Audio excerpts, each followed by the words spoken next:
Hi everyone, welcome to my YouTube channel. Hope you all are doing extremely well. So today in this video we are going to solve a problem valid substring. So this is the problem of the day on the Geeks for Geeks platform. Well, what we'll be doing is first of all we'll be understanding the problem statement, then the approach, and then we'll be coding it up. Right. So it has been marked as easy on the Geeks for Geeks. You'll be able to find out the same problem on the lead code as well, where it is named as longest valid substring. Right, so let's understand the problem statement now. But before proceeding further, I would request you all to subscribe my channel. It will really motivate me to make more such content for you. And definitely the channel will be helpful for you. So do subscribe our channel and make sure to join our Telegram community as well. The link for the Telegram channel is given in the description itself. So let's understand the problem statement now. So what the problem says is that you have been given a string f consisting only of opening and closing parentheses. That is, you can see like this. This is the parenthesis that has been given to you, opening as well as closing one. You have to determine the length of the longest valid well-formed parenthesis substring, right? So here they have provided the note even that length of the smallest valid substring will be 2. You can see this one. This is the valid substring that we are actually looking for, and for this, what is the length? That is 2. So let's understand the example now. Here you can see in this particular string, these are the parentheses given to us. Now the valid one is which one? This one, right? So that's why what is the length? Length is the 2. That's why we are getting in the output as 2. Okay, let's have a look on our next example. So here you can see this whole substring is the valid one, right? Because you can see here it is closing perfectly, it is closing perfectly. So what is the overall length of this substring? 6, right? Because our main task is determine the longest valid substring. So that's what we are getting here is output as 6. So longest valid substring here is of length 6. So whatever task is, we have to read input. Okay, so we have to complete the function find max length, which takes input s as input parameter and returns the max length, right? Expected time complexity is big of n. So I hope the problem statement must be clear by now. So let's understand the approach that we'll be using for solving this problem. So let's suppose this is the string given to us, right? So whatever main task will be here, that first of all, like whenever it's a parenthesis, like it's a problem of related to parenthesis, valid parenthesis, the data structure that come to your mind is stack, right? So in this problem as well, we'll be using the stack data structure. So whatever main target will be to find out those elements, those character which is causing a hurdle for our string to be a valid string, right? So here you can see this one, the character at index 2, right? Because you can see up till here the substring is valid one of length 2, and then up till here the substring is the valid one of length 4, right? So which characters? This one at index 2, this one at index 7, and this one at index 8. So these are creating a problem due to which it is not been able to become a valid substring. So we'll keep track of these characters by using our stack. So let's understand what will be our approach. So let's take a stack now.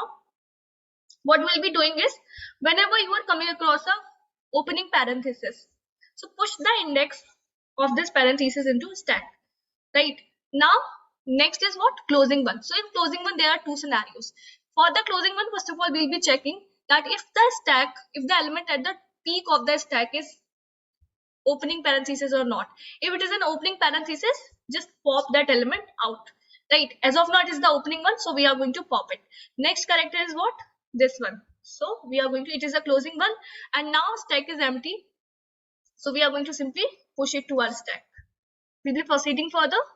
We are having an opening parenthesis, push the index, again an opening parenthesis, push the index. Now we are seeing a closing one. So again you have to check. You can see now at the peak we have the character at the 4 indexes. It is what? Opening one. Just pop it from the stack. We have the next one. So for this particular character even, you can see the element at the top is what? The element at the 3rd index is what? Opening parenthesis. So pop it out, right? We'll be proceeding further. Now this is the opening parenthesis, push it to the stack, opening parenthesis, push it to the stack. And now we have traversed through all the elements that we were having in the string. So now you can see in this stack, what are the elements that we are having, or what are the indexes of the elements that we are having? Index 2, index 7, index 8. So these were the elements that were creating Okay, these were the elements due to which these were the elements that was creating a hurdle for our string to be a valid one, right? So we are keeping a track of them. Okay, but one thing more. Let's suppose if further there was a string like this. So in this case, what will be the length of the longest? What will be the length of the longest valid substring that we are looking for? 8, right? Because they all are satisfying the criteria. So 8 should be the answer. But in our stack, are you able to track them? Because if you are going to push the index of that, it will nullify the effect. Push the index of that, it will nullify the effect. Push, nullify, push, nullify. So your answer should be 8, but you are not able to track these elements into your stack. So that's why we'll be having a variable. Let's call it as res or curr, current. Like name is not a problem. So the length of current will be equal to what? The length of your string. So as of now, the length of string is what? 1, 2, 3, 4, 5, 6, 7, 8, 9. 9. Okay. And one more thing to observe is, now here if you will see that what is the difference, like the possible valid substrings that are there, this one, there are two, right? This one and this one, there are two only. So you can see in our stack we have marked this 7 and 2. We are having these two indexes, and between these two indexes we are having the length of our longest valid substring, that is 4. So if you will take the difference of this 7 and 2, you'll be getting 5. That's why we have to subtract one extra 1 as well. So 7 minus 2 minus 1. Okay, so this was just one thing to mention. So as of now, what we'll be doing is, as I mentioned, that we have a current variable initialized with the value 9. Okay, now you will be checking your stack. What is the element at the top? 8. Pop it out. 9 minus 8 minus 1. I already told that why we are subtracting 1. So what will be the output? 0. So your max value is what? 0 as of now. Now the value of current will be updated to the element at the top. That is 8 itself, right? And we're going to pop it out. So 8, next element is what in the stack? 7 minus 1. So you will be getting what from here? 8 minus 7, and here also you are going to get 0, right? So max value will remain as it is. Next what we'll be having is 2. Okay, so the current value will be updated to 7, and next element is 2. 7 minus 2 minus 1, you will be having 4. Okay, so max value will be updated to 4 now, and now the current value will be 2. So you have to print the maximum. If the value that you have in max, it is maximum, or the current value is maximum. So you can see the value that we have in maximum, that is the maximum one, 2, 4, which is the maximum, obviously 4.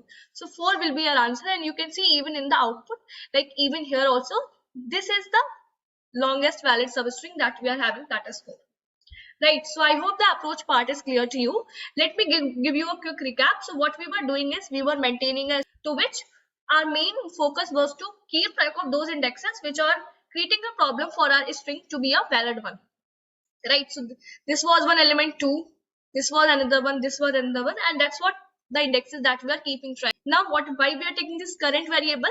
So that to keep this kind of scenario, because if you can see this is also a valid one and it is the possible answer, it should be the answer for if this is the case, but we are not able to keep track of these kind of scenario by using our stack, because the effect will be nullified, right? So that's why what we are doing is we are taking the length of our string. In this case that is going to be 9, and let's suppose if this was a scenario, so what should be the length? 1, 2, 3, 4, this is 9, 10, 11, 12, 13, 14, 15, 16, 17.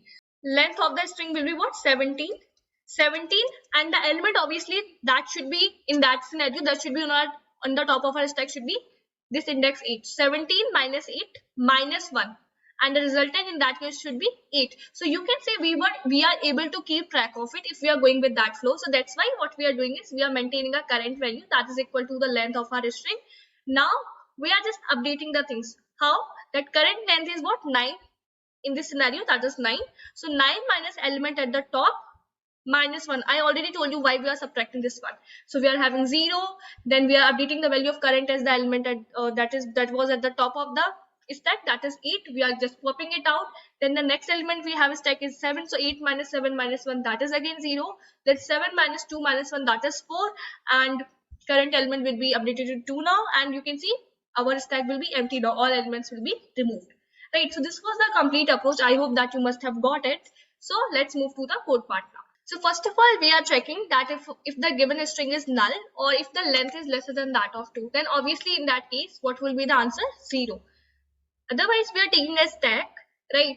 And now we are taking this loop till the length of the string. So there are particular scenarios that if you are coming across an opening bracket, just push the relatively index. Otherwise, obviously, we are coming across a closing bracket. So for closing bracket, there are two things. That if your stack is not empty, also the element at the top of the index is what? A opening bracket, right? So in this case, what we're going to do is we are going to pop out the element at the top. Otherwise, we are going to push that closing bracket, right?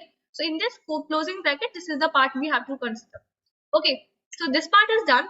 Then we have to just figure out our maximum length that we can get, maximum valid string that we have to give as the output. So we are having this variable that I mentioned is current in the approach part.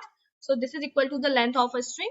Now we have to continue this value till the time stack is not empty. So this is the element which is holding the element that is at the top of the stack, right? And in the max value, what we'll be getting is the element which is already in the max, or the subtraction of end minus element minus 1. Let's suppose like the length was 9, element at the top was 8 minus 1, right? So that is the thing that we are doing here, right? And we're updating the value of end as the element that was at the top, that is equal to LE, that's what we are doing. And at the last, I already told you that you have to make the decision if the value that is present in your end, that is maximum, right? Or the value that is already in the max, that is maximum. You know, like when we were explaining, so the value was what, 2, and the value in the max was 4. We returned 4, right? So the maximum value will be returned. Right, so this was a complete code. I hope that you must have understood the code as well. If the approach is clear, understanding the code is also very easy. I have provided you the code in the description, so you can just check it from there for the reference purpose. So this is it for this video, guys. Thank you so much for watching this video. Keep learning, keep coding.